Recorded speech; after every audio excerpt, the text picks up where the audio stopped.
Muito boa tarde.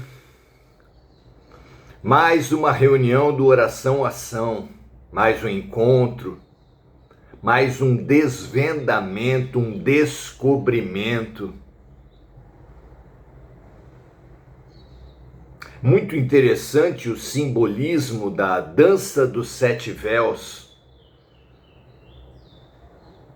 que no Ocidente é muitas vezes vista como uma dança simplesmente erótica. Ainda mais num contexto puritano onde o sexo seja visto como trevas, como pecaminoso. Mas e se? E se houvesse um simbolismo mais profundo? Se houvesse um simbolismo luminoso em vez desse trevoso ao qual se atribui? E se o sexo dado por Deus, inclusive com a orientação crescei e multiplicai-vos, tendo como único caminho no corpo físico o sexo, fosse divino e não diabólico?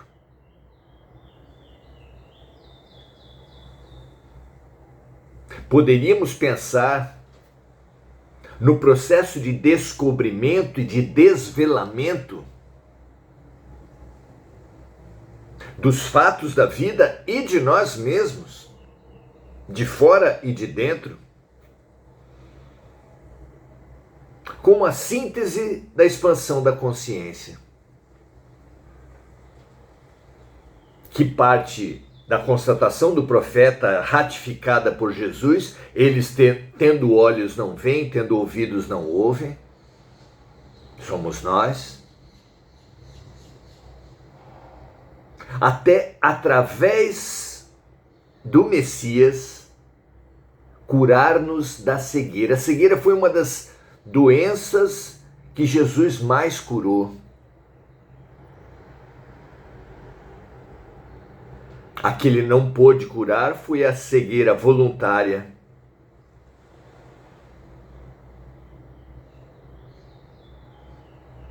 Que em todos os tempos se torna impossível de ser curada. Jesus, sempre que curava alguém, dizia: a tua fé te salvou, deixando claro que não há cura sem autocura. Nem da cegueira, ou especialmente da cegueira. Então precisamos aprender a ver o que no hinduísmo é dado a partir do conceito de Maya. A realidade física é uma ilusão.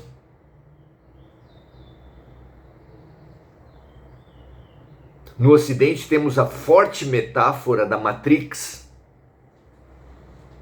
que afirma o mesmo, que a realidade visível, tangível, a realidade sensorial, a qual nós tanto nos apegamos, não passa de uma manipulação, pior ainda do que uma ilusão.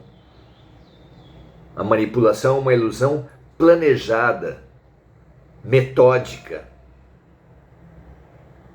vampiresca.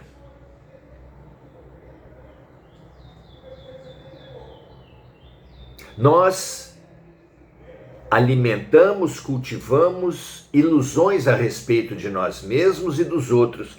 Dos outros, essa ilusão social forjada pela publicidade, pela sociedade de consumo, que diz que nós somos o que temos. Somos o corpo que nós possuímos. A aparência. E no interior, a mesma coisa, um reflexo. Faz parte da ilusão que os homens suponham ser homens, que os brancos suponham ser brancos, que os ricos suponham ser ricos. E a tragédia da ilusão é que, identificando-nos com a ilusão, promovemos guerras. As guerras nacionais, porque nos supomos ser de uma nacionalidade. A guerra dos sexos, porque supomos ser de um sexo. Os conflitos raciais, porque supomos ser de uma certa cor de pele.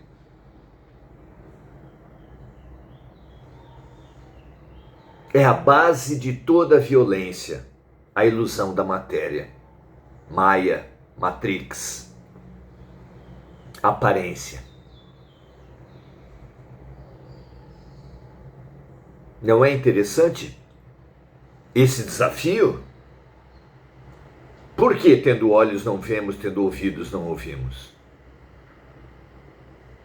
Como fazer para nos curar da cegueira? É significativo quando um cego se aproximou de Jesus e, apesar da sua evidente condição, ele perguntou: que queres que eu te faça? E foi necessário que o cego dissesse: eu quero ver, que fosse até Jesus para que a cura se fizesse. Como nas inúmeras passagens do Evangelho, ajuda-te que o céu te ajudará, pedi e obtereis, busque o reino dos céus e tudo mais lhe será acrescentado, entre diversas outras. Fica claro que a primeira ação é sempre, sempre, sempre nossa.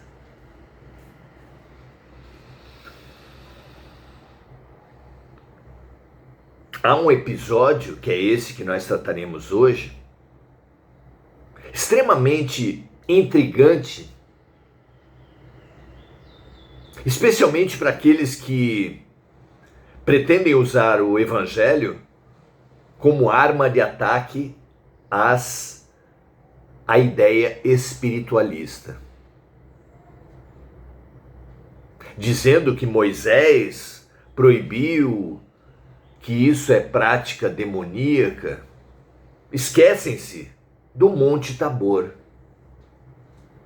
É verdade que o Moisés, tendo que disciplinar o povo rebelde, o amontoado de escravos que ele tinha na mão e para transformá-lo num povo, teve que dirigir esse povo com mão de ferro. Mas muito mais verdade ainda é que Jesus participou do Tabor. É que o cristianismo primitivo ouvia vozes, ouvia revelações. Todos os profetas ouviam vozes e tinham visões. O próprio Moisés, inclusive. O que ele fez nos 10 mandamentos, se não uma psicografia. Mas, afinal de contas, o que aconteceu com Jesus no Monte Tabor? Contam os evangelhos que ele convidou para subir ao monte apenas 3 dos seus mais próximos discípulos. E lá chegando, os discípulos viram uma cena inesquecível. Viram Jesus conversando com os profetas, conversando com Elias, conversando com Moisés. O que foi isso? Um encontro espiritual. Como eles se transformaram em visíveis, como houve a comunicação entre vivos e mortos, era um fenômeno mediúnico, evidentemente. E mais, ali eles viram a transfiguração. Olhando para Jesus, eles viram o Mestre se transformar em luz. E aqui hoje, Esses estudiosos, esses sábios que fizeram essas tão interessantes perguntas a Emmanuel através de Chico Xavier, registradas nesse livro O Consolador, trazem a questão do significado do Tabor para Emmanuel. Perguntam a ele: a transfiguração do Senhor é também um símbolo para a humanidade? O que Deus queria dizer com a transfiguração? E a resposta de Emmanuel, curta, é a seguinte, precisa ser saboreada.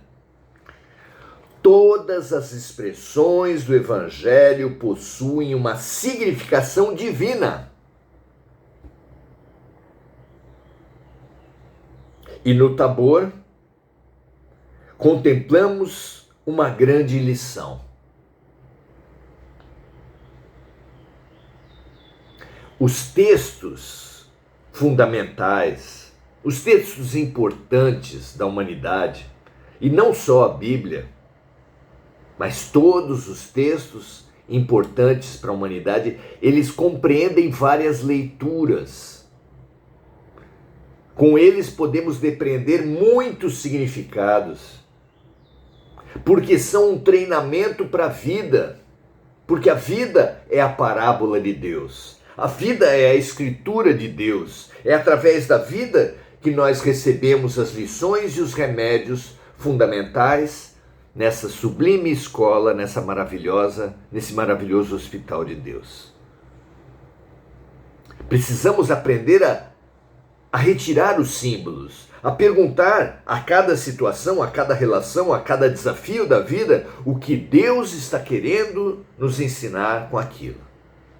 É uma chave maravilhosa de libertação da pena de nós mesmos, da revolta que nós trazemos na alma e que tanto bloqueia o aprendizado e a cura. Ao nos questionar o que Deus está querendo me ensinar com isso, do que Deus está querendo me curar com isso,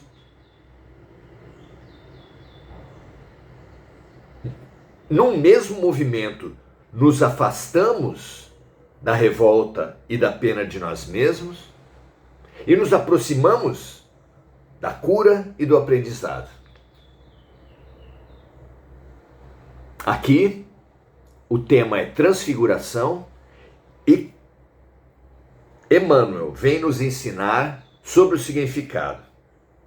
Disse que todas as expressões do Evangelho possuem uma significação divina e no Tabor contemplamos a grande lição de que o homem deve viver a sua existência no mundo sabendo que pertence ao céu.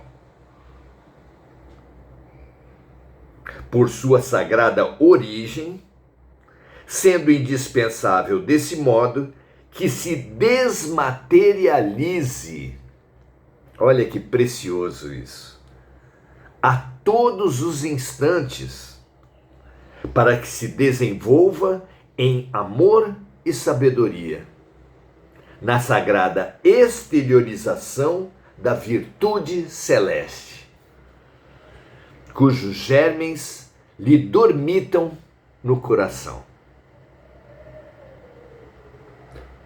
Jesus disse aos discípulos: vós fareis tudo o que eu fiz e mais. Repetiu o profeta ao proclamar: vós sois deuses. Paulo de Tarso, certamente inspiradíssimo em Jesus, disse: brilhe a vossa luz. Essa exteriorização da virtude é o processo da felicidade, é o processo da realização do ser. Temos potenciais infinitos e felicidade, expansão da consciência, iluminação, não passam de uma exteriorização, no dizer de Emmanuel, exteriorização da virtude celeste, cujos germens nos dormitam no coração. Acorda, tu que dormes, estimulou Paulo de Tarso também.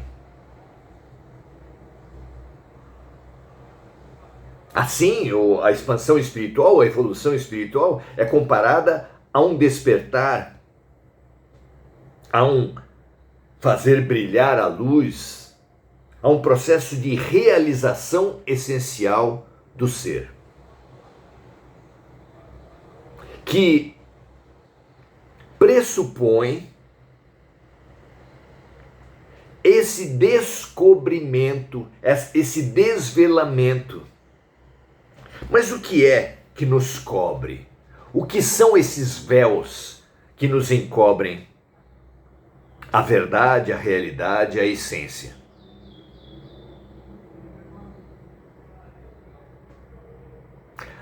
Nós trazemos em nossa evolução dos nossos ancestrais, dos nossos avós animais, o medo, o instinto, o ataque, a defesa. Evoluir é transcender o instinto, transcender o medo, ultrapassar o ataque e a defesa. Nos integrar com a vida, com o outro, conosco mesmo, em vez de guerrear. Como sinalizou Jesus ao dizer: meu Pai e eu somos um. A questão da vida, portanto, não é vencer nem a si mesmo, nem ao outro, nem a coletividade, mas é nos integrar à essência de nós mesmos, à essência dos outros, à essência da vida.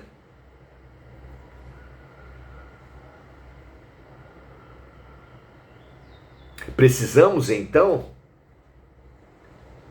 dançar a dança dos 7 véus, ir retirando as ilusões. Não sou homem, não sou mulher, não sou rico, não sou pobre, não sou brasileiro, não sou estrangeiro, não sou branco, não sou preto, não sou amarelo, não sou vermelho. A matéria é fundamental para concretizar à nossa frente as nossas limitações. Mas se a ela, matéria, nós nos apegarmos, se a ela, corpo, nós nos apegarmos, deixaremos de aprender. Portanto, temos que viver a vida material simbolizando, retirando o símbolo, interpretando significados que ela contém.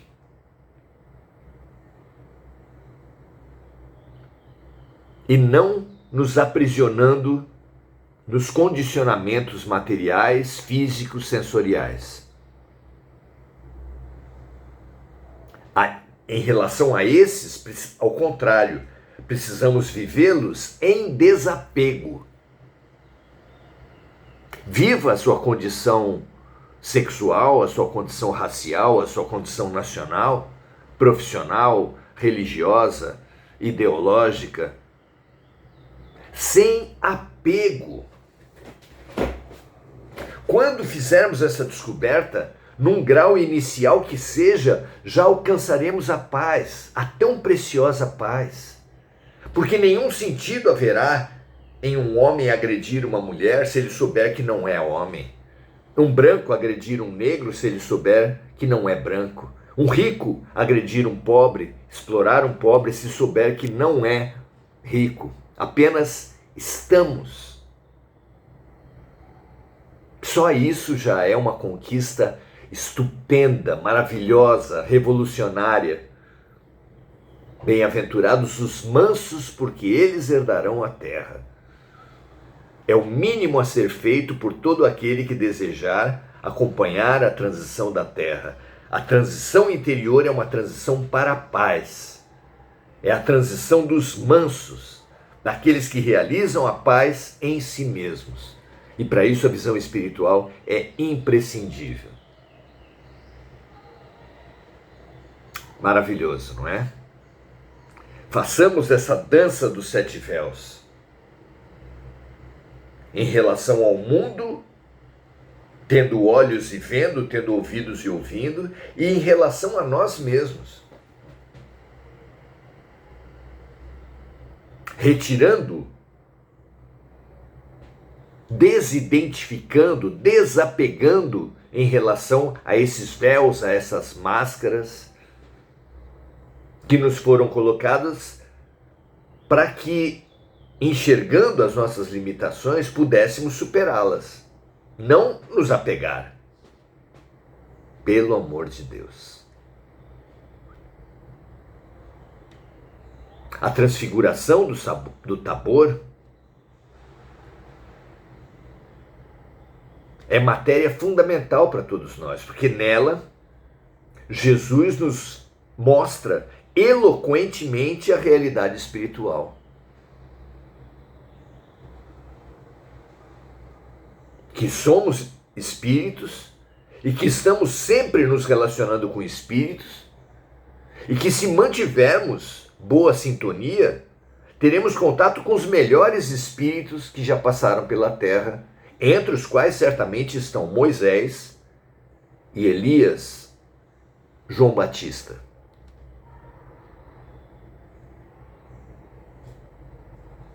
Claro que, se tivermos uma má sintonia, a nossa ligação não será tão luminosa assim, não é? Então, uma primeira lição do Tabor é clara nesse sentido. É um primeiro desvelamento, é um primeiro conjunto de véus que nós precisamos retirar pelo desapego, pela desidentificação com a matéria, com o corpo, para nos pacificar, para dar o segundo passo de avançar. Primeiro nos libertamos da matéria e depois avançamos ao espírito. Porque Jesus estava longe, mas muito longe de ser a figura que nós nos acostumamos a ver representada nos quadros, nos filmes, nos livros. Jesus era muito além disso. E isso ele mostrou entre diversos momentos ali no Tabor, quando ele se revelou o que ele é. Uma luz muito intensa, muito poderosa e muito amorosa. E como nós faremos tudo o que ele fez e mais, nós também seremos um dia, pura e simplesmente, uma luz muito intensa, muito poderosa e muito amorosa. Expandir-se, evoluir, iluminar-se, é isso. É iluminar-se mesmo, brilhar a nossa luz.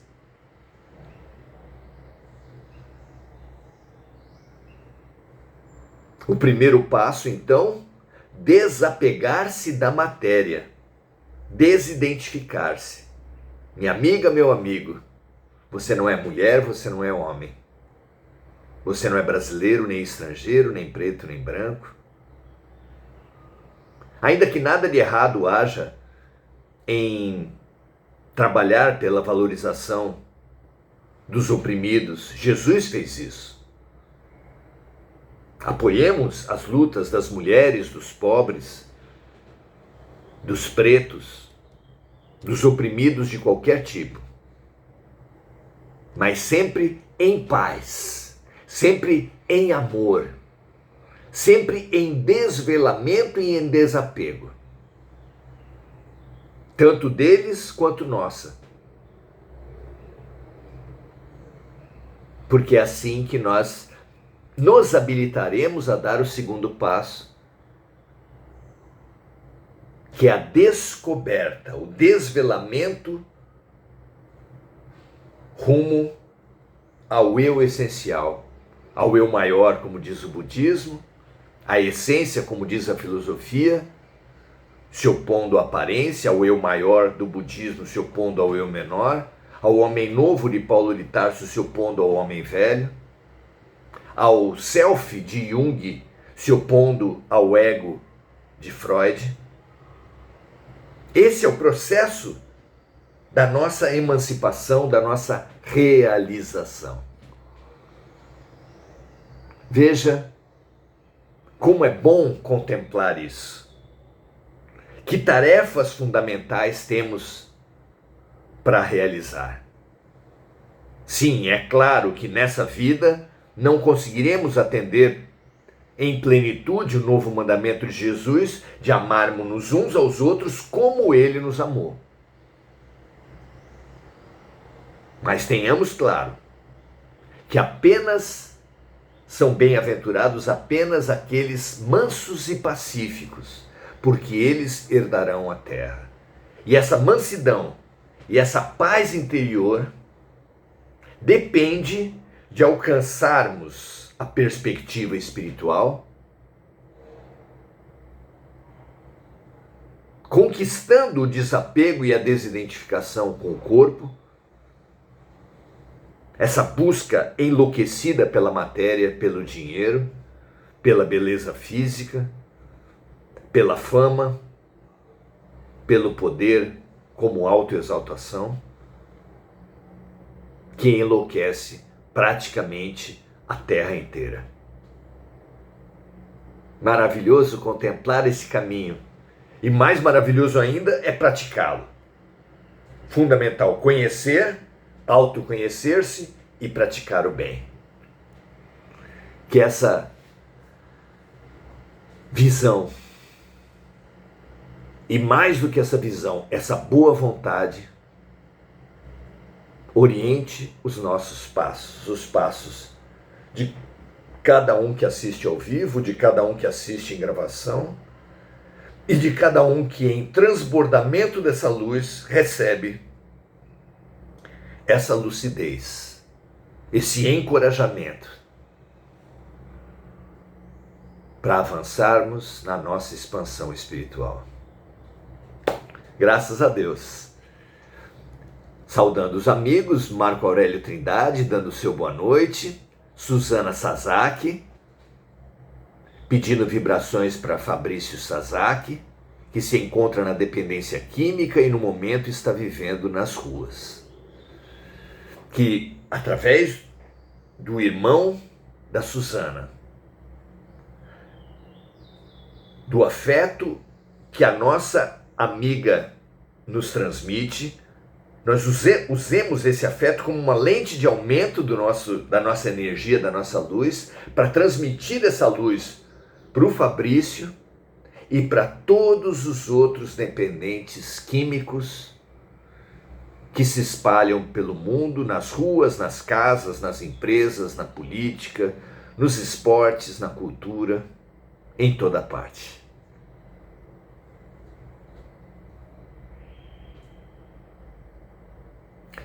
Igor falando que só deu uma passada para depois organizar os seus horários e poder acompanhar. Fique à vontade, seja muito bem-vindo, meu amigo, sempre. Marco Aurélio Trindade dando o seu boa noite. Enir Cajazeira dando suas graças a Deus.